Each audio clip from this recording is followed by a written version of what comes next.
Di pembahasan kali ini, saya akan membahas tentang interaksi obat antihistamin H2 atau yang biasa kita kenal dengan H2RA dengan obat lain. Seperti yang sudah dijelaskan oleh teman saya sebelumnya, H2RA ini bekerja di lambung, yaitu di reseptor H2. Nah, selanjutnya saya akan membahas tentang interaksi obat antihistamin H2 atau yang biasa kita kenal dengan H2RA dengan obat lain.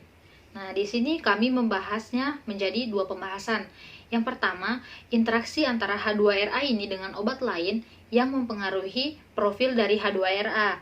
Nah, pembahasan yang kedua yaitu interaksi antara H2RA dengan obat lain yang mempengaruhi obat lain. Baik, kita masuk ke pembahasan yang pertama. Nah, yang pertama, pembahasan tentang interaksi obat H2RA dengan obat lain yang mempengaruhi profil dari H2RA. Contohnya, yaitu interaksi antara ranitidin dan antasida. Nah, kedua obat ini jika digunakan secara bersamaan, maka akan menurunkan absorpsi dari ranitidin. Mengapa demikian?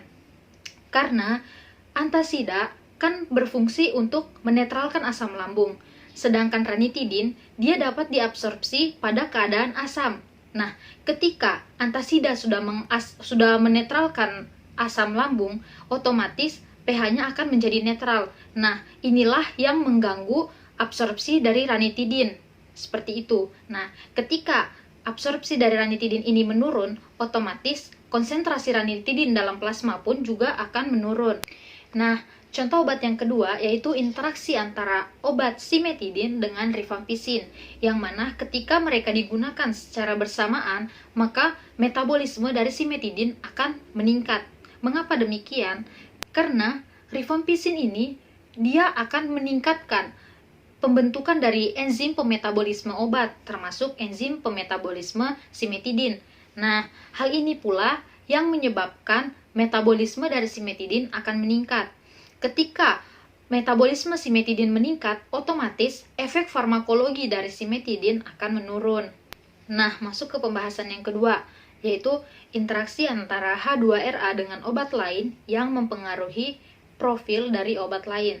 Yang pertama yaitu interaksi antara H2RA dengan asam lemah atau basa lemah. Nah, kenapa ada interaksi antara H2RA dengan asam lemah atau basa lemah ini?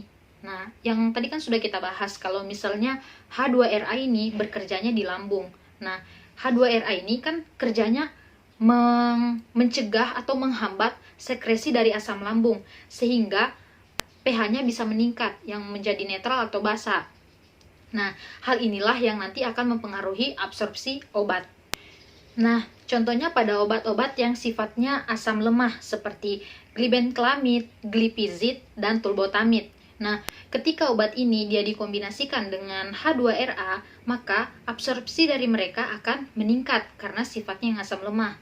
Jadi, mereka akan mudah terabsorpsi di pH yang basa atau netral. Nah, begitu pula sebaliknya, seperti obat-obat yang sifatnya basa lemah, seperti ketoconazole atau itraconazole.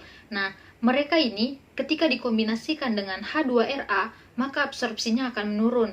Karena mereka membutuhkan pH yang asam untuk mudah terabsorpsi. Dengan adanya H2RA yang dapat meningkatkan pH lambung, maka absorpsi dari ketoconazole dan itraconazole ini akan menurun. Seperti itu. Nah, kemudian ada interaksi obat simetidin dengan beberapa obat yang mempengaruhi metabolisme dari obat-obat ini serta meningkatkan kadarnya mereka. Contohnya seperti petinidin, ada fluorouracil, ada erythromycin, kemudian ada juga metronidazole, obat antidepresan seperti doxapin dan imipramin, obat antiepilepsi seperti carbamazepin dan phenytoin. Kemudian ada juga obat golongan beta blocker seperti propanolol dan metoprolol. Serta ada juga obat antiaritmia seperti propafenon dan kinidin. Nah, mengapa simetidin dapat mengganggu metabolisme dari obat-obat ini? Karena simetidin ini nanti akan mengikat enzim sitokrom P450 yang memetabolisme obat-obat ini. akibatnya metabolisme dari obat-obat ini akan terhambat. Nah, hal ini pula yang menyebabkan peningkatan kadar dari obat-obat ini, sehingga jika obat ini dikombinasikan dengan simetidin, harus ada interval waktu atau pertimbangan yang sangat teliti, karena interaksi ini bisa menyebabkan toksisitas. Kalau bisa, penggunaan obat ini harus dihindari untuk meminimalisir efek samping yang tidak diinginkan tadi. Interaksi yang selanjutnya yaitu penggunaan bersama antara ranitidin atau simetidin dengan sulfonilurea yang menyebabkan efek samping hipoglikemik dari sulfonilurea ini akan meningkat.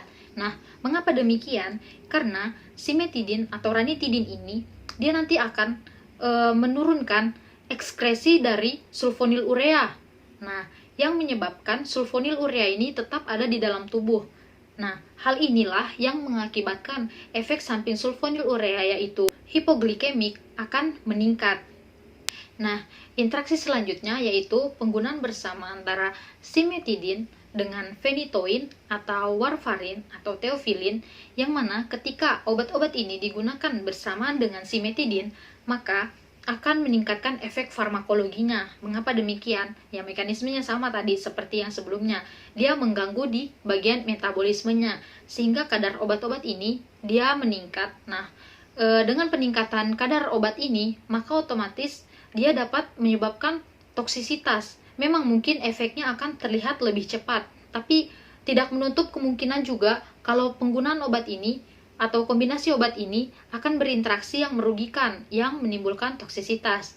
Makanya penggunaan kombinasi ini harus dihindari untuk menghindari juga toksisitas tadi. Nah, interaksi yang terakhir yaitu interaksi antara obat ranitidin dan omeprazol, yang mana interaksinya ini sinergis untuk pengobatan tukak lambung. Nah, mengapa bisa dibilang sinergis? Karena memang kedua obat ini digunakan untuk pengobatan tukak lambung. Kalau ranitidin, dia bekerja dengan cara mengikat atau menghambat sekresi dari asam lambung, sedangkan omeprazol dia bekerja dengan cara menutup atau melindungi mukosa lambung. Nah, makanya mereka bisa berefek sinergis untuk pengobatan tukak lambung.